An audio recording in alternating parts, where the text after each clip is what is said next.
श्री सद्गुरु महाराज की जय। श्री सद्गुरु महाराज की जय। प्रातः स्मरणीय पूज्यपाद श्री सद्गुरु महाराज के चरणों में कोटिशः प्रणाम। प्रातः स्मरणीय पूज्यपाद की टाइटल गुरुदेव को बिहार सरकार की ओर से मिली हुई थी। अब 5,000 रुपया गुरुदेव पैसे को ठुकरा दिए तो सरकार के द्वारा यह प्रतिष्ठा दी गई है। तो पूज्यपाद हम लोग नहीं हैं, पूज्यपाद तो गुरुदेव है जिनके पूजने से अमृत को प्राप्ति हो जाती। पूज्यपाद वो होते। हाँ, कल आप शिष्य हैं, आप भी साधना करते करते पूज्यपाद में जब समा जाएंगे, कल आप भी पूज्यपाद हो सकते हैं। लेकिन जब तक साधक है तब अपने को पूज्यपाद मत क्या कीजिए।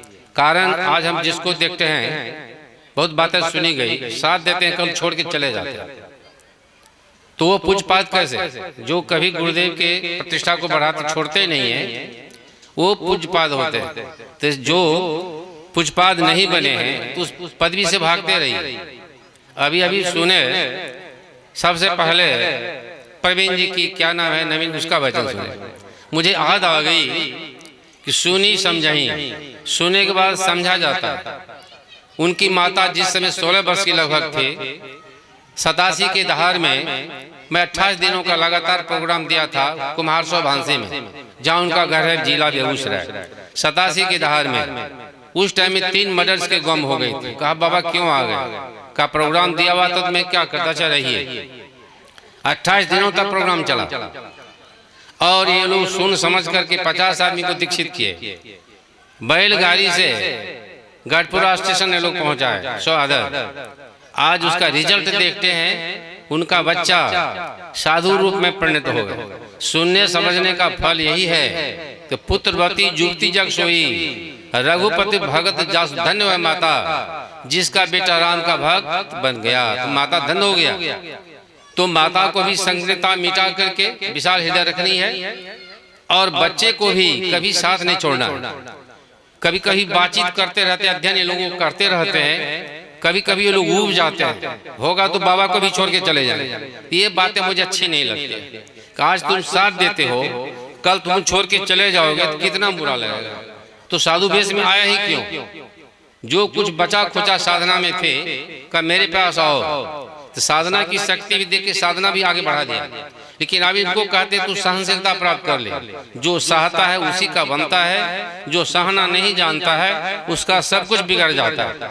हमने जीवन में देखा, आप लोग जानते हैं, हम आपके घर के सदस्य हैं, कितने साधु बने, अगल बगल पीछे में देख रहे हैं। जो संन्यास लिया उनको भी नादा सुना दीक्षा हाल में पूर्णियम दिए। ये बगल में जो देख रहे हैं, 6th क्लास इनको पढ़ाते थे, ध्यान साधना में पारंगत है उजले वेश में, लेकिन परमात्मा ब्रह्म से बात करते हैं।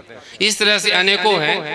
जिला वार्षिक हुआ था पहाड़पुर मंझुआ में, मैं दांत उखड़वाया था, तो वहां गए, किसी भगत के यहाँ डेरा हो गया। तो कुछ लोग कहा बाबा आए हुए तो बाबा को समय दिया जाए। श्री दीन संत बाबा जो है कहा जाइए भाई जी को 10 मिनट समय दे दीजिएगा, हम जहाँ बैठते बाबा वहाँ बैठे। वहां से हमारे ही शिष्य अजीत बाबा महीनाथ नगर, वो पहले से बैठे हुए थे। ये बगल में जो सुरेश जी है, सुरेश यादव, कहा हटिए ने बाबा यहाँ बैठे, लेकिन टस से मस नहीं हुआ। उस समय उजला में था, वो लाल में था। हमारा ही शिष्य, हमारा ही विद्यार्थी जगह नहीं छोड़ा। तो धन का तजना सरल है, सहस्त्रिया का ने मान बड़ा, सब तजना बड़ा दुर्लभ है। धन को त्याग दोगे, स्त्री को त्याग दोगे, लेकिन मान बड़ाई त्याग करना बड़ा कठिन है। तो जो साधु मान बड़ाई को पी जाता है वही साधु होते। एक बार 78 ईस्वी में अखिल भारतीय सत्संग था बरारी में, मैं वहाँ खड़ा था। उस समय आसाराम बापू भी आए हुए थे, गुरुदेव उनको भी एक कुर्सी दी थी। वहाँ रामजी प्रसाद MP सत्संगी पोस्ट ग्रेजुएट को पढ़ाने वाले खड़े थे। गुरुदेव को क्या कहते हैं, सरकार इतनी बड़ी भीड़, इस सत्संग का नाम अखिल भारतीय नहीं रखा जाए, तुम ही बोलो क्या रखें? का विश्व सम्मेलन। गुरु गदगद थे कि हमारे सत्संग में सारी दुनिया के लोग इकट्ठा हो रहे हैं। जो संत है सारे विश्व को एक परिवार बनाना चाहते हैं, हम शिष्य लोग टुकड़ा टुकड़ा कर दें। जो संत सदगुरु सब संतन की बड़ी भलियारी सबको जोड़ के एक कर दिया। हम शिष्य मान बड़ाई के चलते, प्रतिष्ठा के चलते टुकड़ा टुकड़ा कर दें। तो यह हास्यास्पद है। आप जानते हैं बृहद अखिल भारतीय सत्संग हुआ आपके गांव में, लेकिन हमको नहीं बुला गया था, हमको नहीं बुला गया था। कहा अमुक बाबा बोले कि नहीं, उनको नहीं बुलाना, नहीं बुलाया, कोई दुख नहीं, लेकिन भाई को मैं कभी नहीं छोड़ा। जब गोद में 19 वर्ष के लगभग छोट हैं, गोद में खिलाया, पढ़ाया लिखा, एक एक सब कुछ सिखाया। अब भाई जो सही भाई होते, भाई भाई को छोड़ते नहीं। तो इसलिए शिष्य छोड़ सकता है, लेकिन भाई तो कभी नहीं छोड़ सकता है। तो इसलिए आप लोगों को सलाह यही देंगे कि आप जुड़े हैं तो जुड़ते रहिए, कभी तोड़ने का प्रयास नहीं कीजिए। हम लोग साधना में जाते हैं, गुरुदेव को रोते हुए देखते हैं, पूछते गुरुदेव क्यों रोते हैं, क्यों रोते हैं? तो संत मत को हम जोड़ा, ये लोग 12 बांट कर दिया, 12 पार्टियां बना लिया, 12 जगह जीत जाती है, कोई चंदा देना नहीं चाहते हैं, लोग हंसी मजाक करता। ये लोग तो चरचक्का कार से जाते हैं, हम सब दिन पाँव पैदल जाते हैं, ट्रेन से जाते हैं, ट्रेन में लोगों से बहस हो जाती है। बल्हा सैदपुर के निकट बदला स्टेशन गए, 4 पहलवान ट्रेन में चढ़ गए, हमको कहते हैं बाबा कहाँ कुटिया है, हमने कहा बज रहा है। हम लगे हाथ कहते हैं हम सदगुरु महाराज के शिष्य में ही बाबा के, मैं ही बाबा तुम हाँ। फिर लगे हाथ वो लोग क्या कहते हैं, चेलवा सब जो है संत मत को बर्बाद कर दिया गद्दी के लिए। क्यों 12 बांट हो गया?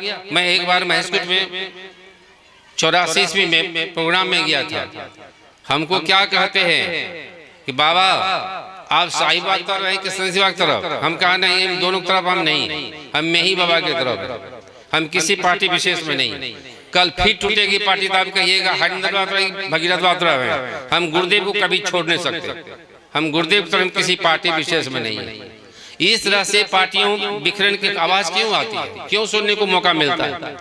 अरे मान बढ़ाएगा जब तक नहीं त्यागोगे। हम सीखा था रामकृष्ण महाराज से, उनका एक वचन है, एक किताब हम दे दिए नवीन जी को, यही किताब है, उसमें लिखा था जो संस्था को तोड़ते उसको घोर नरक होता है। गुरुदेव का बना हुआ जो संस्था है उसको कभी नहीं तोड़नी चाहिए, तोड़ने वाले को घोर नरक होता है। हम शिष्य गुरुदेव संस्था को तोड़ दें तो कितना बड़ा पाप लगेगा, नहीं तोड़नी चाहिए, इसका पूरा ख्याल रखिए। और रामकृष्ण से यही सीखा था, कोई मंदिर बना लो, मूर्ति का स्थापना नहीं करो, अब पहले से संग फूको, लोग तुमको अच्छा कहेंगे, आके पूछेंगे क्यों संग फूक रहे हो, तो हनुमान जी की मंदिर है, तो हनुमान जी कहाँ है, कल लाएंगे, कल प्राण प्रतिष्ठा देंगे। अरे पहले हनुमान जी को बचा लो, प्राण प्रतिष्ठा दे दो, तब संग फूको। तो परमात्मा रूपी देवता जो है तुम्हारे तन मंदिर में तो बसा नहीं, उसका तो दर्शन किया नहीं, अब पहले से प्रवचन रूपी संग फूकते हो। जब तक परमात्मा की प्राप्ति नहीं है तो प्रवचन नहीं करनी चाहिए, इसे तू बहुत पार्टियां बना लेगा, बहुत संत को तोड़ ताड़ के रख देगा। इसलिए जब तक परमात्मा की प्राप्ति नहीं हो तो प्रवचन नहीं करना चाहिए। मैं ही सीखा, गुरुदेव सीखा था, 2002 के अंक में पढ़ा था कि जब तक ईश्वर तक नहीं पहुंचो प्रवचन नहीं करना, इसे तू बहुत पार्टियां बना देगा। आज मैं जीवन में करके उतार के देखा है, किसी को अलग नहीं करता, किसी को विलग नहीं करता, किसी पार्टी में नहीं जाते। इसलिए जोड़ने वाले पर गुरुदेव बहुत कृपा करते हैं, तो जोड़ने का प्रयास कीजिए। आज जो मंच पर आसीन हैं, जो जोड़ने के लिए हैं, कभी नहीं बिछुड़िएगा। मेरी जब तक जिंदगी रहेगी तो हम नजर रखेंगे कौन कल बड़ाई कर दिए बाबा की, या कौन निंदा कौन करते हैं, ये भी देखेंगे। मेरे जीवन में देखा, कह दिया था मेरे भाई हमको नहीं बुलाया, मैं सहरसा में बैठ कर रो रहा था कि मेरा संग भाई हमको नहीं बुलाया, और दूसरे को बुलाया, परमांश कचरा से कहलाया, लेकिन वो छोड़ के चले आए। लेकिन मैं स्वयं गोद को खिलाने भाई को कभी नहीं छोड़ा, कभी छोड़ूंगा नहीं, कितने जन तक नहीं छोड़ूंगा। जब तक वो परमात्मा हम नहीं पहुंच जाते, हम में नहीं मिल जाते, हम गुरुदेव में नहीं मिल जाते, तब तक नहीं छूटेगा। लेकिन यहाँ के लोग कम विकसित, कम दिमाग वाले, कम पहुंचने वाले छोड़ छाड़ के चला गया। जानते हैं परमहंस किसको कहा जाता है? हम गुरुदेव से पूछा एक दिन, सरकार परमहंस किनको कहा जाए? कहा देखो सार शब्द को जान लेता वो हंस हो जाता है, जो मुझ में मिल जाता है वो परमहंस होता है। मेरा कई ठो शिष्य पहुंचा हुआ जो हमें मिला हुआ परमहंस कहलाता है, कोई पहुंचा हुआ नहीं है। इसलिए साधन करके गुरु से बात कीजिए। आज पूर्णिया से अभी तक तांता लगा हुआ है, मेरे पास हजार शिष्य आते हैं कि बाबा हमको साधने में आगे बढ़ा दीजिए, साधने में आगे बढ़ा दीजिए। अभी कुछ क्षण की बात है, 5-7 महिला बिहार की पहुंच गई, जो कभी हमसे बात नहीं करती थी, कभी हमको अपने को हम चिन्हा तक नहीं। कई बार गए, कहा हम तुम चिन्हा तुम्हारे गांव के थे, नहीं। अभी क्या लाभ हुआ है उनसे पूछ लीजिएगा। इसलिए आप लोग कभी भी इनका साथ नहीं छोड़िएगा, यही सलाह देते हैं। कल विशेष है, सुना करके फिर हम लोग प्रस्थान कर जाएंगे। एक खुशी की बात यही है इस मंदिर में आप जानते हैं कम ही हम आते हैं, चूंकि हम अस्वस्थ रहते, मेरी सेवा नहीं हो पाती है। लेकिन बगल में एक पड़ोस की युवक है जिनके मेरे द्वारा सब परिवार को ध्यान में बहुत लाभ हो गया है, अब कहा नहीं जा सकता। आशा से बाहर वो हमारे लिए अपने मकान पर ढलिया कर एक हॉल बनाएंगे, मेरे रहने की व्यवस्था करेंगे।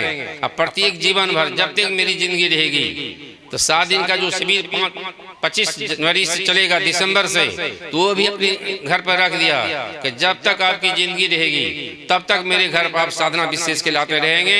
तो लाभे से तो वो भी लाभान्वित होकर के कहा, इतना बड़ा लाभ ध्यान साधना से होता है, जिनकी का साधना नहीं बनता है। हम राष्ट्रपति दुलकाम को लिखा था, नीतीश कुमार को लिखा था, मेरे कॉलेज में भेजिए, हाई स्कूल में भेजिए। बच्चे ज्यादा जल्दी पहुंचते हैं, और जब वो पहुंच जाएंगे तो क्या लोग प्रतिष्ठा पाने वाला युवक नहीं होगा, तो लजाएगा, शर्माएगा।